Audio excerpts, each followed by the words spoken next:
बहुजन समाज में जन्मे सभी बहुजन नायक बहुजन नायिकाओं को चढ़ने में नमन करते हुए आज एक कार्यालय के उद्घाटन के समारोह में उपस्थित सभी आज़ाद समाज पार्टी के जिम्मेदार साथी, आज़ाद समाज पार्टी के जिम्मेदार सपोर्टर, सभी को मेरा क्रांतिकारी जय भीम। सभी का मैं हृदय की गहराई से अभिनंदन करता हूँ, इस्तकबाल करता हूँ और सभी को बहुत बहुत बधाई देता हूँ कि आज आपने एक ऐसा स्तंभ आज इस पार्टी विधानसभा में जो स्थापित किया है। ये आपको ऑफिस छोटा जरूर दिख रहा होगा, लेकिन अरुण जी के लिए बहुत बहुत बधाई, दिल्ली की टीम के लिए बधाई। ये एक छोटा सा ऑफिस जरूर है, लेकिन निश्चित आने वाले समय में दिल्ली नगर निगम का दरवाजा यहीं से खुलेगा। दिल्ली विधानसभा का जो दरवाजा है वो भी यहीं से खुलेगा, यहीं से जाएगा दिल्ली विधानसभा में। ये जो आज अरुण जी ने आज ये कार्यालय स्थापित किया है तो बहुत ही अच्छा कीर्तिमान कार्य है। और मैं समझता हूँ देखिए, जैसा कि हमारे साथी ने बताया कि आज़ाद समाज पार्टी एक पार्टी नहीं विचारधारा है।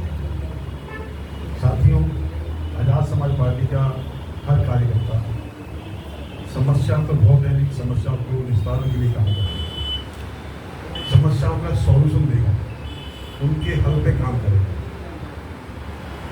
जो इस देश में शोषित हैं उनके साथ खड़ा होगा। यही आज़ाद समाज पार्टी कार्यकर्ता की पहचान है। ये जो नीला कहने के लिए गमछा है, लेकिन गमछा नहीं है, ये बहुत बड़ी जिम्मेदारी है। और ये जिम्मेदारी है, उस जिम्मेदारी को निभाने के लिए चाहे आज़ाद समाज पार्टी के कार्यकर्ता की जान भी चली जाए, लेकिन इसके सम्मान की कमी नहीं है। ऐसी हमारे आज़ाद समाज पार्टी के कार्यकर्ताओं का एक संकल्प है। उनका संकल्प है कि इस देश में जो एक व्यवस्था है, जो व्यवस्था इस देश के संविधान को कमजोर करने की कोशिश कर रही है, उस व्यवस्था को उखाड़ना। और इस व्यवस्था को उखाड़ने के लिए हम संविधान का रास्ता ही अपनाएंगे। वही संविधान हमें एक रास्ता देता है कि आने वाले समय में जब भी हमारा एक चुनावी माहौल आएगा, उसके अंदर जो हमें परम पूज्य बाबा साहब अम्बेडकर एक हथियार दे के गए हैं, लोग उसको बोलते हैं मतदान। वो कोई दान में देने वाली चीज नहीं है, उसको हमें दान में नहीं देना है। वो हमारा अधिकार है, उस अधिकार को हमें इस्तेमाल करना है, उस अधिकार का हमें मतलब समझाना है। हर वो जो शोषणकारी व्यवस्था है, जो अत्याचारी व्यवस्था है, उस व्यवस्था को हम इसी अधिकार से बदल सकते हैं। क्योंकि साथियों, दुनिया में तथागत बुद्ध ऐसे हुए हैं जिन्होंने परिवर्तन किया, उसके बाद अगर हैं तो बाबा साहब अम्बेडकर, जिन्होंने इस दुनिया में, इस देश में एक बहुत ही सुंदर व्यवस्था को स्थापित किया।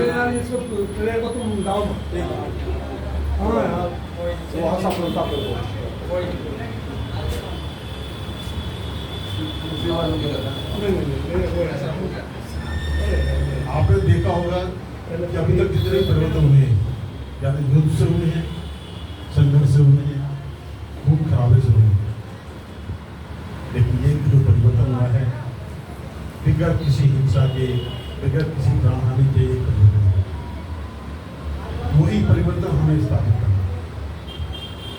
तभी हम आज़ाद समाज पार्टी के अपने आप को कार्यकर्ता कर रहे हैं। आज़ाद समाज पार्टी की खास जोर भी है बाबा, इसमें कोई ये नहीं भाई कोई बड़ा पद है, छोटा पद है, छोटा कार्यकर्ता है, बड़ा कार्यकर्ता है, समान है।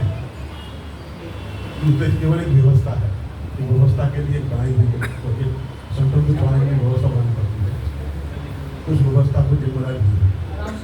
और इसमें एक बात और भी है, जितना बड़ा पद होगा उतनी बड़ी जिम्मेदारी है।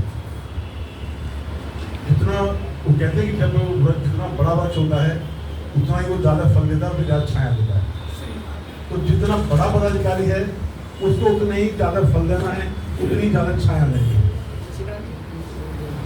नीचे वाले को ऊपर लाने के लिए। ये हैंग होल्डिंग का काम करेगी समाजवादी जो पदाधिकारी मतलब जो अभी डाउन है उनका हाथ ऊपर लाने का काम करेगी। साथियों, आज दिल्ली में जो एक कार्यक्रम हो रहा है और इसमें जो उपस्थित हैं, मैं ये जानना चाहूँगा कि यहाँ पर जो उपस्थित लोग हैं उनके पास पार्टी की मेंबरशिप किसके पास नहीं है? आपके पास है? आपके पास है पार्टी की मेंबरशिप? आपके पास मेंबरशिप है? आपके पास है मेंबरशिप? नहीं है। रोहित भाई तरह की मेंबरशिप होगी। आज यही से जो ये जब पार्टी की मेंबरशिप जाएगी तभी तो विधानसभा के अंदर पहुंचेंगे। नहीं होने के मैंने भेज रखा क्या तुम क्या बात कर एक 1000 की जो है लाइफ टाइम है और 1 साल की जो है 20 एक साल की दो, एक साल की आप एक ट्राई करके दो पहले पूछो नाम पूछो ना प्राथमिक सदस्यता 20 वाले 20 रुपये की मेंबरशिप का एक मतलब 1 रुपये की है वो 1 साल की है और 1000 रुपये की है वो लाइफ टाइम। भैया पहले सुनो, सस्ती गांधी तो हुई हो रहे आपकी मेंबरशिप तो है या नहीं है? भाई साहब की नहीं है ना उनकी तो लाइफ टाइम है। अच्छा, आपकी है मेंबरशिप मतलब ये तो लाइफ टाइम है।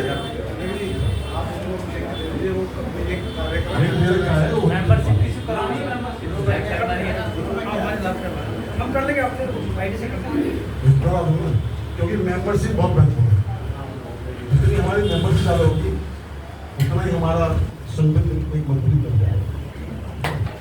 और ये हमारे हर कार्यकर्ता की जिम्मेदारी है कि हम रोज इस बात का संकल्प लें कि कम से कम 10 मेंबरशिप जरूर बनाएं, चाहे 1 साल की मेंबरशिप बनाएं, लेकिन 10 मेंबरशिप का संकल्प लें।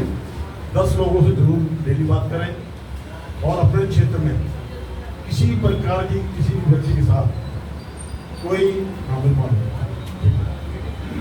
ये मेंबरशिप वाले कार्ड है, बिल्कुल आपके फोन पे आ जाएगा, इसको आप अप्लाई करें।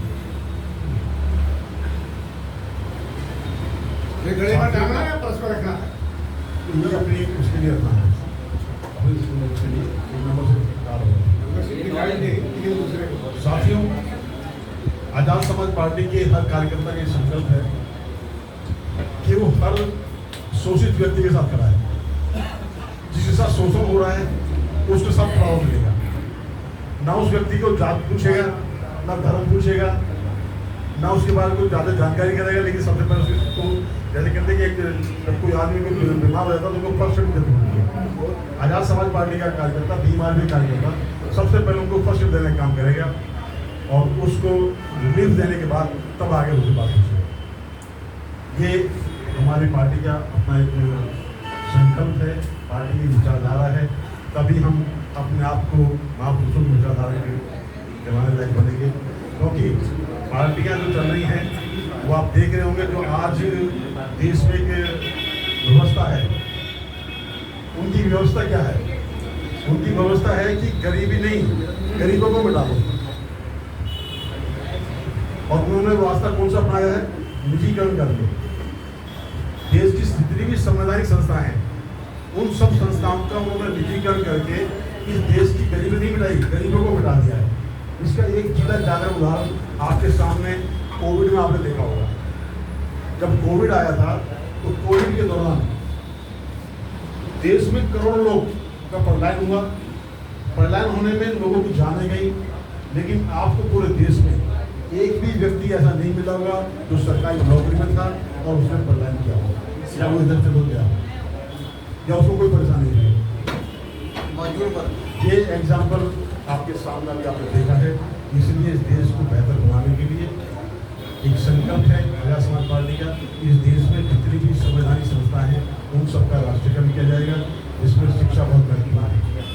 सबसे पहले शिक्षा पर ही हमारा टारगेट है कि हम शिक्षा का राष्ट्रीयकरण करेंगे।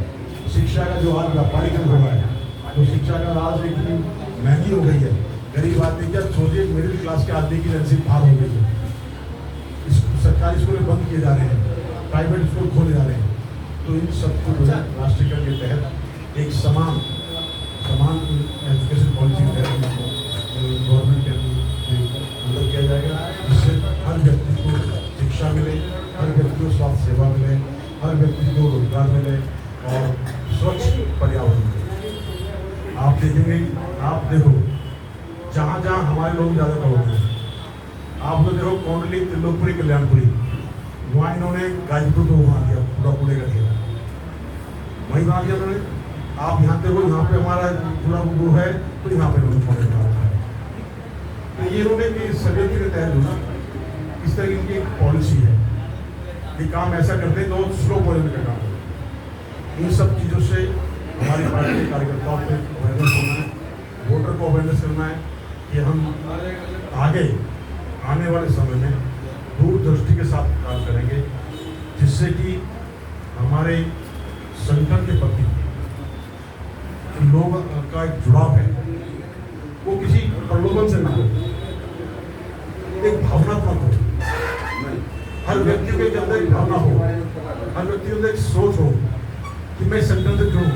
क्यों? क्योंकि आने वाले समय में, आने वाले भविष्य में ये संगठन हमारे आने वाली पीढ़ी को बेहतर जीवन देगा। और ऐसी स्थिति को हम जरूर बनाएं, लोगों के अंदर एक भरोसा कायम करें कि उनको बिल्कुल हमारे प्रति कोई क्वेश्चन मार्क कुछ नहीं करना पड़े। आज आप देखेंगे कि जितना भी देश में एक धार्मिक उत्पाद हो या जातीय उत्पाद हो, ये केवल देश को कमजोर करने के लिए किया जा रहा है। और देश को उन लोग क्यों करना चाहते हैं? आपको एक जानकारी दूं, हैरानी होगी बड़ी, कि इस देश में बहुत भारी संख्या में लोग पलायन की स्थिति में आ रहे हैं। जो हजार करोड़ की संपत्ति के मालिक हैं, वो इस देश को छोड़ के जा रहे हैं। ये देश का बहुत बड़ा नुकसान हुआ और इसे इसलिए हो रहा है क्योंकि इस देश में अमीरी गरीब की जो खाई बन रही है, खाई बहुत ज़्यादा है। और वो खाई इसलिए बन रही है क्योंकि जो सरकार है वो पूंजीपतियों को, इस पूंजीपतियों की जो सरकार है, इसको बदलने के लिए हमें आने वाले जो चुनाव हैं, चाहे वो वार्ड का चुनाव है, विधानसभा का चुनाव है या लोकसभा का चुनाव है, उस चुनाव को बिल्कुल जंग की तरह करना है। देखिए, ये एक ऐसी जंग है जिस जंग में हम प्यार से बहुत आसानी जीत सकते हैं, बगैर किसी खून खराबे के, बगैर किसी झगड़े के, बगैर किसी द्वेष के। तो ये जंग हमें हमारे महापुरुषों ने बड़ी संघर्ष के बाद दिया। बाबा साहब अम्बेडकर ने इस जंग के लिए बहुत ही अथक संघर्ष किया है। तो अगर हम अपने महापुरुषों के प्रति अपनी आस्था रखते हैं, उनके प्रति अगर हमारी थोड़ी बहुत भी अगर हमारी आस्था है, तो यही उनके प्रति हमारी श्रद्धांजलि है, हमारा कर्तव्य होता है हमारे जो उन्होंने हमें रास्ता दिया है, उस रास्ते को हमें आचरण में लाएं। ऐसा ना करें कि हम कहें कुछ और, मंच पे कुछ और कहें, लोगों के पीछे का कुछ और कहें और प्रैक्टिकल कुछ और करें। अगर हम ऐसा करेंगे तो निश्चित जैसा बहुजन मूवमेंट हमारा पहले एक बार बनने के बाद कमजोरी की तरफ आया है, तो हमारा रास्ता वही होगा। इसलिए हम उस बैरिकेड को बहुत सावधानी से रखते हैं। और हमारे बीच में मैं एक बात और बोलना चाहूँगा, हमारे राष्ट्रीय अध्यक्ष जी ने खासकर दिल्ली का, हर पूरे देश की जितने भी स्टेट में हमारी कमेटी है, सब में अपनी एक सीनियर सिटीजन्स की टीम को गठित कर रहे हैं और वो सबके प्रवास करते हैं। मैं चाहे कितनी होशियारी से संगठन के साथ, किसी साथी के साथ किसी भी तरह का छल या समझौता करूँगा, वो निश्चित पकड़ा जाएगा, बच नहीं पाएगा। उनको एक मौका जरूर दिया जाएगा तो दो दिए जाएंगे, तीसरे मौके में उनको बिल्कुल खेल। इसलिए साथियों, मेरा तो आप सबसे यही निवेदन है, देखिए हमारे पास एक जिम्मेदारी है, हमें जिम्मेदारी मिला है। और देखिए, मैं तो इस बात को इसलिए कहूँगा, हमें किसी ने बुलाया नहीं है, किसी ने कोई इन्विटेशन नहीं दिया है, हमारे अंदर की भावना है हमारी जो सोच है वो सोच इसलिए है कि हम मानव से प्यार करते हैं। तो मानवता वाली सोच है वो हमें मजबूर करती है कि नहीं, आज भाई के साथ शोषण हो रहा है, पैसा खराब है, तो हम उस जिम्मेदारी को ईमानदारी से निभाएं। निश्चित अगर ईमानदारी से निभाएंगे तो ऐसा कोई बालक नहीं है जो आपकी सफलता को रोक सकेगा, कोई नहीं रोक सकता। अगर रुकेंगे या कमजोर पड़ेंगे तो हम संघर्ष में अगर समझौता करेंगे तो जरूर हम कमजोर पड़ेंगे। संघर्ष को संघर्ष ही रखें, समझौता न करें, क्योंकि हमारे महापुरुषों के विचारधारा में, हमारी पार्टी के आंदोलन में समझौते नाम का कोई गुंजाइश नहीं। संघर्ष तो संघर्ष ही है।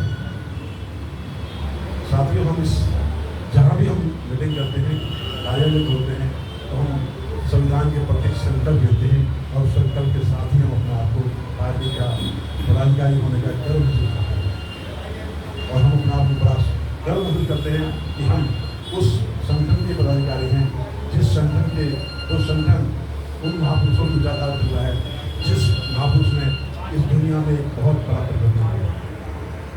हम कोई कमजोर नहीं है, हम गरीब नहीं हैं।